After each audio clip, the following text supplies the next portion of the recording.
We try to plan this day to promote health and wellness, and we work together with a lot of different agencies to make today happen. So we partner with the Pascua Yaqui tribe, the Tohono O'odham Nation, Tucson Indian Center, the Mount Enid College of Public Health, and a lot of other little companies to help make this day possible. You know, I learned something at, up in some of the conferences that I go to. I found out that the good diet and exercise is not enough for a healthy life. And you probably saw it today. What you really need is a community. You can be eating good and healthy in your own little room, but without the community, without the people that you love around you, encouraging you to do good, to do better, and it takes a community to stay healthy. And so I hope that you'll take that to heart and continue to encourage one another and help each other stay healthy, eat healthy. I know I need a lot of encouragement to eat healthy food, that's for sure. But we need that. We need to have each other, and I hope that this conference will make everyone stronger and maybe some new techniques in staying healthy. So welcome from the Pascua Yaqui tribe to the Wellness Center. I hope you enjoy your day. Should you need anything, we're always here to help and serve, so please feel free and ask. So welcome.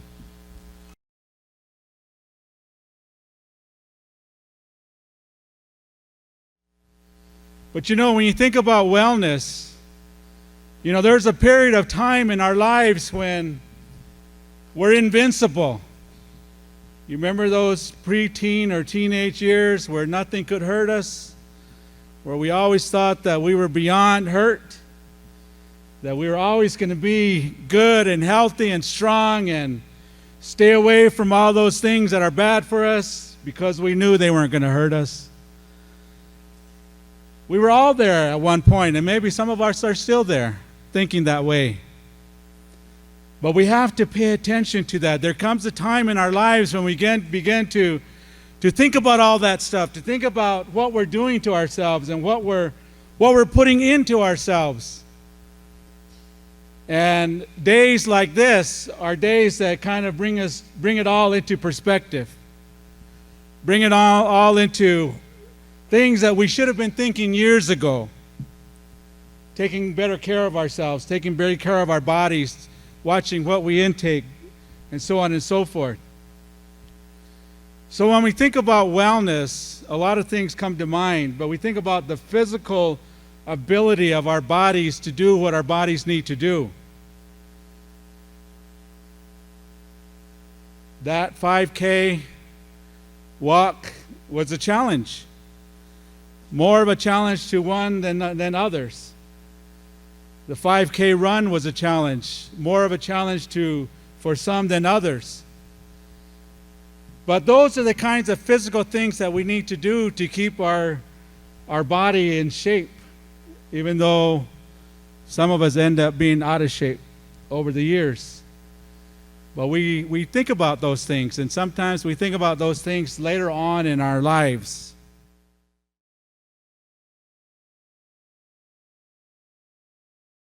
Alvina Begay was raised on the Navajo Nation and a long-distance runner. She grew up running on endless dirt roads and trails of her hometown. She is inspired by her father, also a long-distance runner. Alvina achieved the honor of being an academic as well as an all-American athlete. Her love for running spilled into her college career, both at Adams State and Arizona State University, where her talent and passion lit up the track. Alvina is working on completing her master's in health administration at Northern Arizona University. She trains with the Team USA Arizona, focusing primarily on her marathon time. She champions Wings of America, a running camp for Native youth. She believes that no matter who you are and where you come from, anything is possible as long as you dream big and work hard. She believes in keeping it simple. React, run, have fun, and let the training fall into place.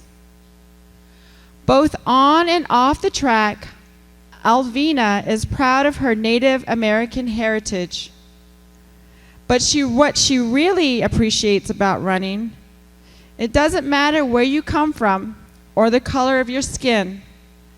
Everyone at the starting line just wants to run fast and win. And that's exactly what she does. Please help me welcome Alvina Begay, professional runner from the Navajo Nation. So starting with my dad, he was a great runner. He has a very hard work ethic. Several photos of my dad when he was a great runner back in the day. So when I was a young girl, my memories of my dad are we would watch him train. My mom worked full-time as a nurse, and my dad's job was just to be a runner, to train, and to take care of us. So my sister and I he would take my sister and I to the track. We have a dirt track in my hometown, and we would just play in the grass field while he did workouts on the track, speed work on the track. And I remember that. And then I remember one day he went to go do some sprints in a sandy wash, and we just got to watch him train. But seeing him train really taught me that, if I want to run at a high level, this is how I'm going to have to train. I'm going to have to train hard and not be afraid to work hard. So, and today he doesn't run as much, but he's a rancher. My parents back home have a ranch. We have cattle, sheep, geese, chickens, dogs. So I like this photo on the right because my dad's on the far right. And this is at a race in Kansas back in the early 80s. And he's the only Native American in this photo. And I like this photo because my dad is in the lead pack. He's not afraid to be in that lead pack. And he was just, mixing it up with the non-Native people. And to me, this photo shows me that he was really fierce and tough and not afraid to be competitive with non-natives. And the crazy thing about this photo is that most of these men in this photos have daughters, and I race against these girls. So it's just kind of weird. There's like Shalane Flanagan, she's an Olympian, and I race her quite frequently. So I think that's a pretty cool photo that the daughters, we all compete against each other now. Some mornings are just so hard. You just want to sleep, but you have to get up and run, or you have to go train. For me, I think it really taught me self-discipline, that if I want to be the best runner that I can be, if I want to beat my competition, I have to get out there, rain, snow, or shine, and go train. And some days, I'm really competitive. And sometimes my dad would, I'd be like, "Dad, leave me alone. I'm going to go back to sleep." And my dad would always say, "So-and-so from Chinle is probably training out there right now. She's out running." And it would make me mad, and I would just go out and run.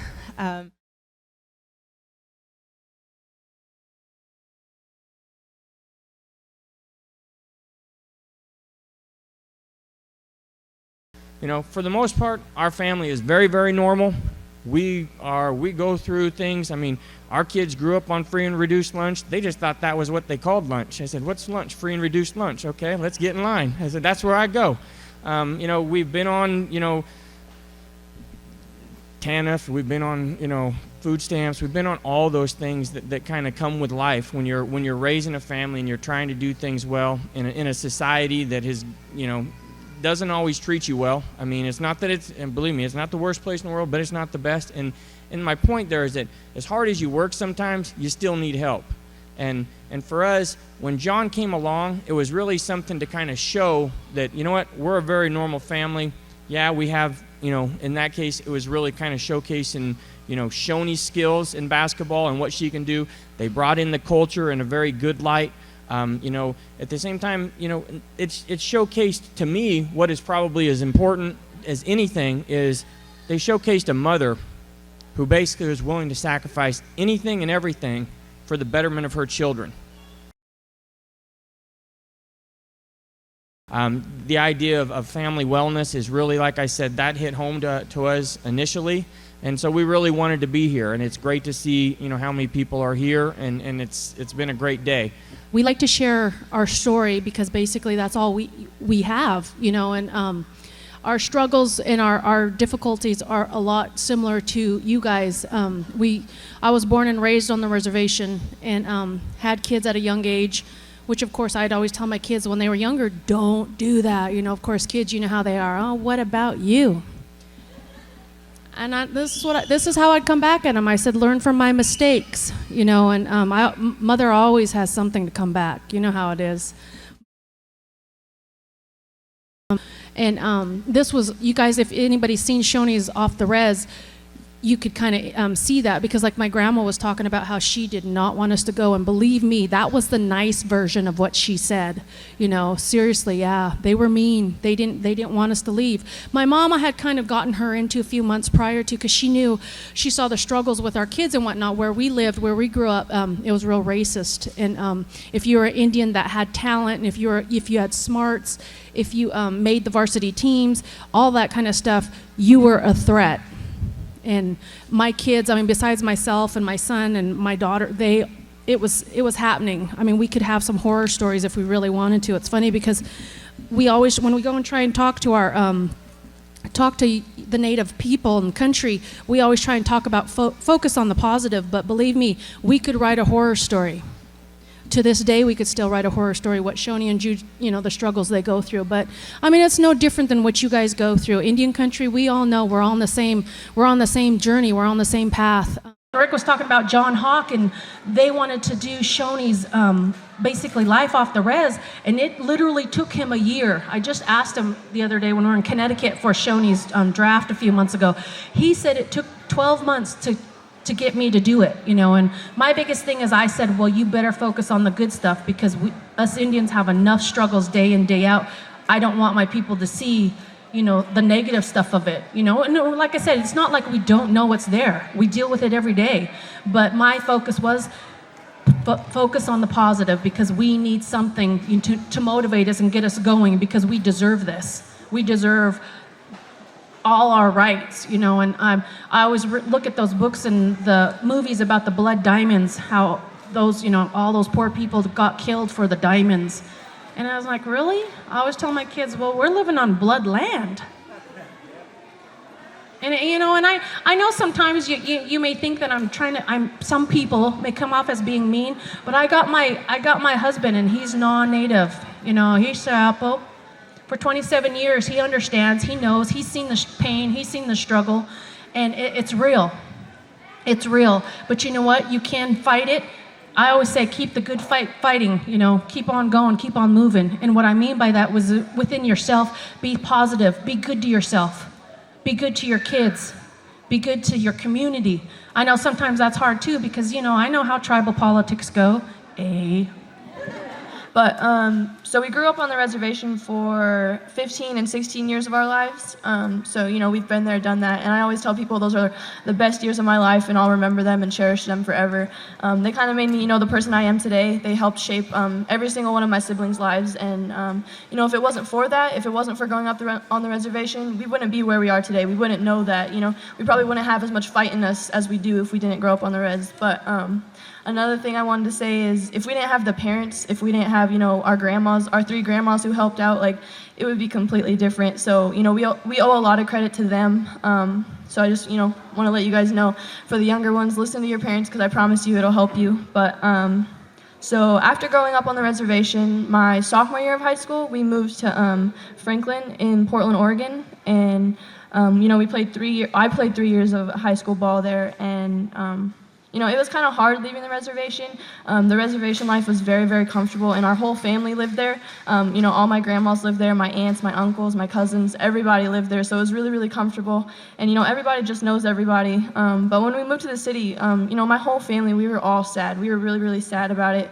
But, we were lucky that we had each other. And I guess with that, I kind of want to tell you, if there's a leap of faith that you have to take in order to better your life and give, whether it's you or your children or your friends, family, a better chance at, making it or being seen, take it, because it'll eventually pay off. And so after we moved to Portland, it was a completely different life there, I feel like, than when we were living on the reservation. But we adapted and we adjusted and found a way to make it work. And thank God we had my mom as my coach, because she let us play. She let us play res ball, and that's honestly like my favorite. She's my favorite coach, and if it wasn't for her, I probably wouldn't be where I am today, playing at a Division I college. But after I graduated, Shoni and I both went off to Louisville, and my freshman year of college, I'm not gonna lie to you, it was terrible. I didn't even want to get on the plane the next year, and I almost didn't. Going into my sophomore year, there was a time where I was just sitting at my grandma's house pretty much crying, and I didn't want to go back to school. It was actually the day before school, but I had a flight the day before school and I didn't get on it. So, I just want you guys to know that I've been there, done that. I've been through struggles. My family's been through struggles. We're human too, and even though we don't go through the same struggles as everyone, we go through, similar things, similar troubles. But I just wanted to share that with you guys to let you know that, I've been there and I've had hard times. But I'm really glad that I decided to go back to school, because that was the year my team went to the Final Four. So, I'm really happy about that, and thank you.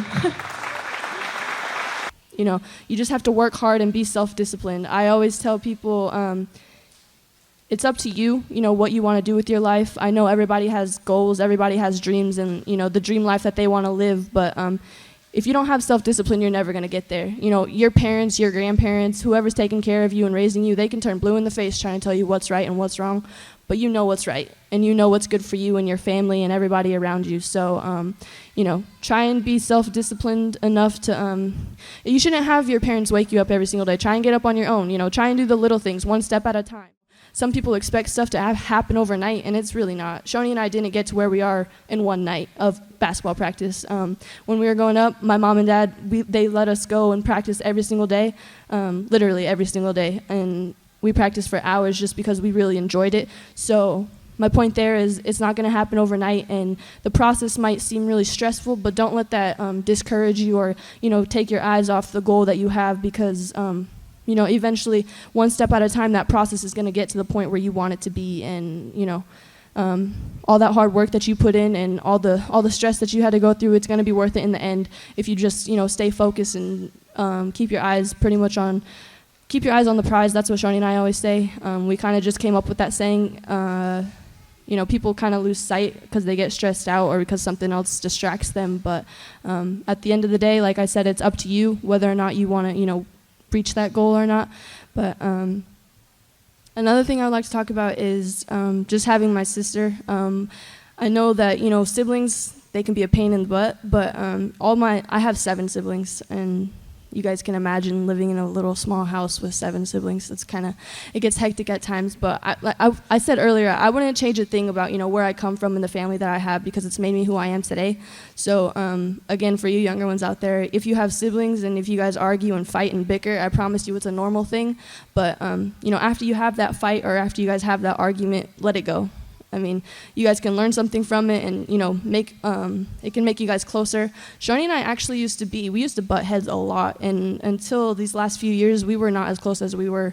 And I think that has a lot to do with the fact that we're starting to mature and grow up, and whenever we have a disagreement, we find a way to make the best of it. So my point there is there's going to be people that you disagree with, even when it comes to your parents. I know I don't really think I got in trouble a lot when I was growing up, but there was times where we would get lectures and just trying to teach us life lessons. So, understand that whoever's lecturing you and giving you those life lessons, that they're doing it for a reason and for a purpose. It might seem like they're just like bickering at you and just complaining, but really, it's all for a reason. When I was younger, I didn't understand it, but I'm finally starting to get it. And it makes sense now. I am where I am today because of those lectures. If my mom didn't talk to us, if my dad didn't talk to us about all the, harsh realities and, all the unfairness and all that kind of stuff, I probably wouldn't be as successful as I am today. But another thing I would like to talk about is I know that Native Americans were not treated as fairly as we should be, and I think that dates way back to when, the Europeans started coming over and taking over our land. I understand all of that. And I still understand today that there's discrimination, prejudice, and all that type of stuff going on. But at the end of the day, I said it earlier, it's all up to us. Hi, my son is Jacob Vega. I think you guys missed his speech just before he came, but he's one of the other speakers. He had a question for you. How old were you when you played basketball? Started to play basketball. I started playing when I was 4. I started getting serious when I was in 3rd grade because my cousin was a 6th grader, Shawnee was a 5th grader, and my parents got an AAU team, and that was when they started letting us practice every single day. So started playing when I was 4, but 3rd grade was when I started taking it seriously. Hi, I just had a question.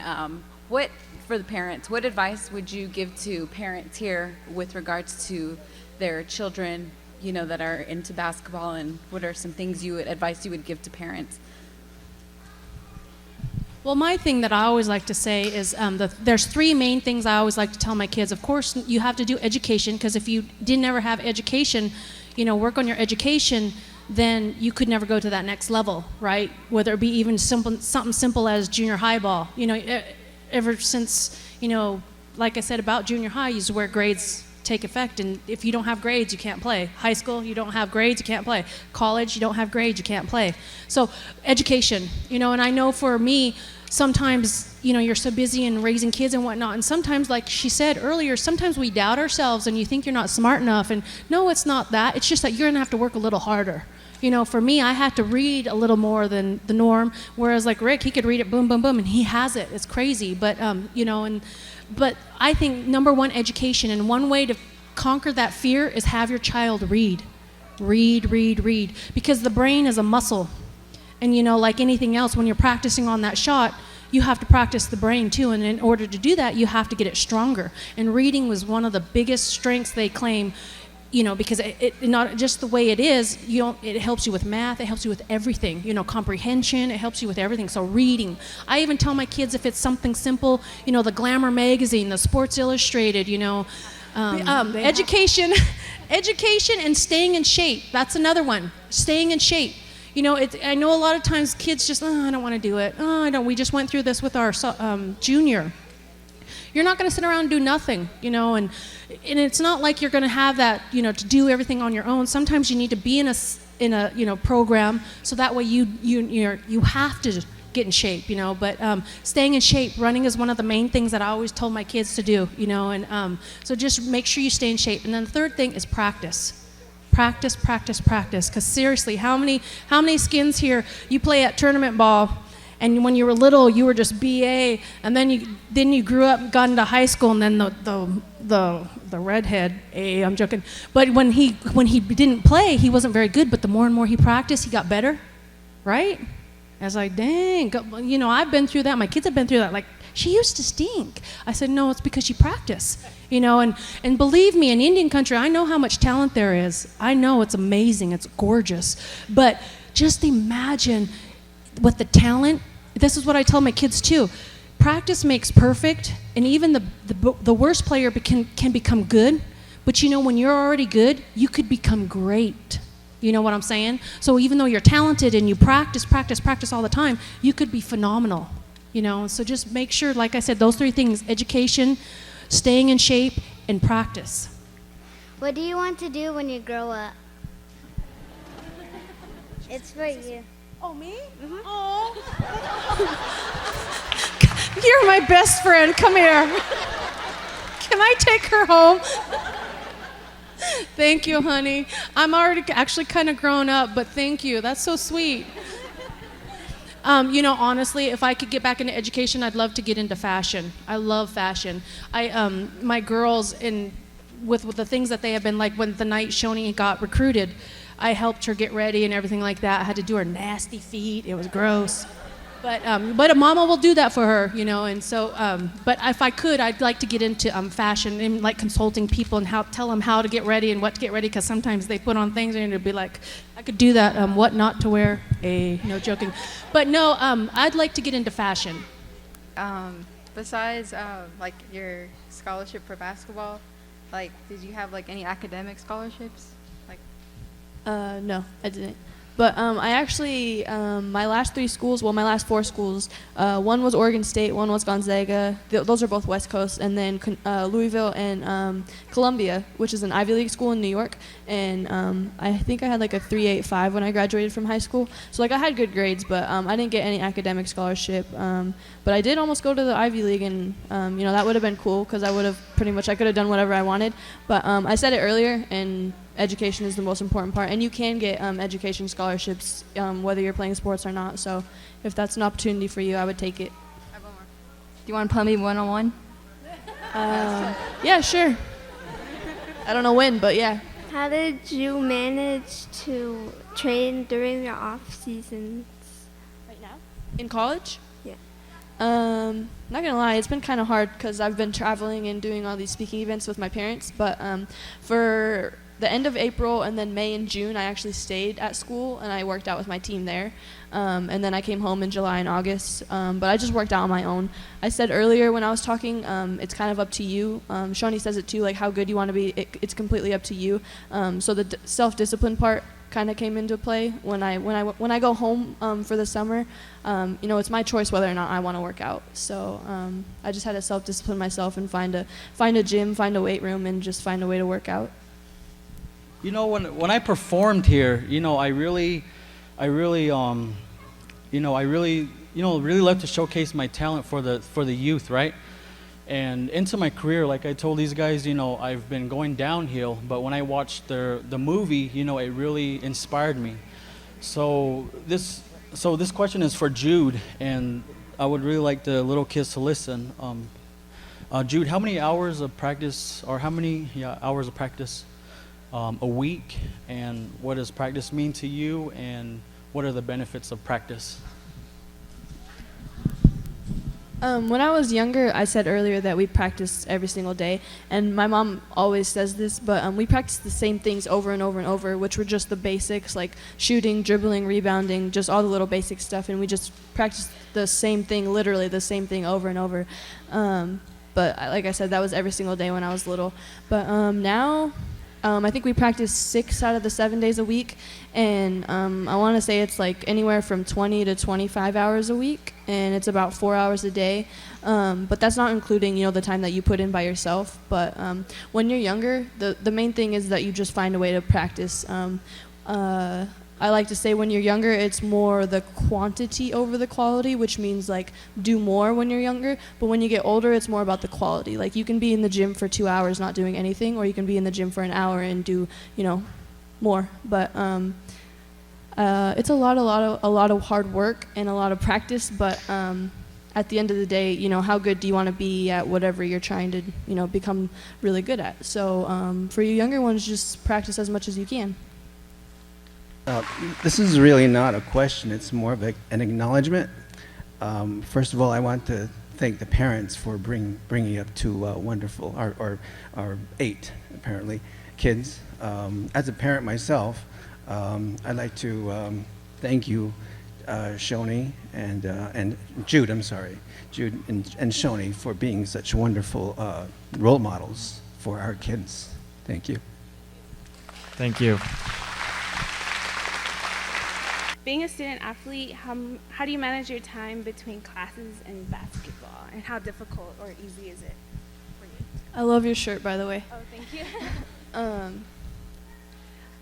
Okay, so it was a little different my freshman year than it is now because I'm starting grad school, so it'll be completely different. But when I was an undergrad, like balancing your school, it's really similar to high school. I'm going to say this over and over and over, but it's really just your self-discipline. Like, you choose what you want to do with your time. When you get into college, you actually have a lot more freedom than when you're in high school, so you get to choose, like, if you want to go hang out with your friends, if you want to go to the movies, if you want to go, do whatever you want to do. but and I'm pretty much busy from like 8 a.m. until 5 or 6 p.m. at night because I have classes and then practice. But like managing your time, it's until you get the hang of it, it's kind of a challenge. But once you finally start getting the hang of it, it becomes easy, and it starts getting easier the more you have to do it. But at the end of the day, it's just basically how bad you want to succeed, how bad you want to get good grades, and you know what your priorities are. When I'm at school, my priorities are basketball and school, and so when I'm not doing basketball, I'm doing homework or doing something that has to do with school or eating or sleeping. So really, it all just comes down to, you know, your priorities and what you really are trying to achieve. So I guess in the beginning it's a challenge, but it gets easier as you go on. What would you have done if they weren't offered a Division I scholarship to continue their dreams of playing basketball? Well, that's funny. That's a good question. But I was going to say, in the beginning, it was never about Division I. It was never about off the res. It was never about being, you know, the fame. It was never about that. And it still isn't. And that's why I say if you're just a good person and you work your butt off, that kind of stuff. And not that we want it, because Indians we don't care. We like to be wallflowers, you know. We like to just blend in and get along, you know, and laugh around and have fun, you know, and not get noticed. Wasn't me. No, I'm joking. But no, it was never about going D1. It was never about that. And what we told our kids, because we are so poor, I mean, they say the average to raise a kid is $300,000 minimum. That's just including room, board, and feeding, you know, shelter and all that. It's not, you know, all these extra stuff, you know, and that's not including college, you know, and all that. So, and we have 8 kids, you know, and so we are seriously poor.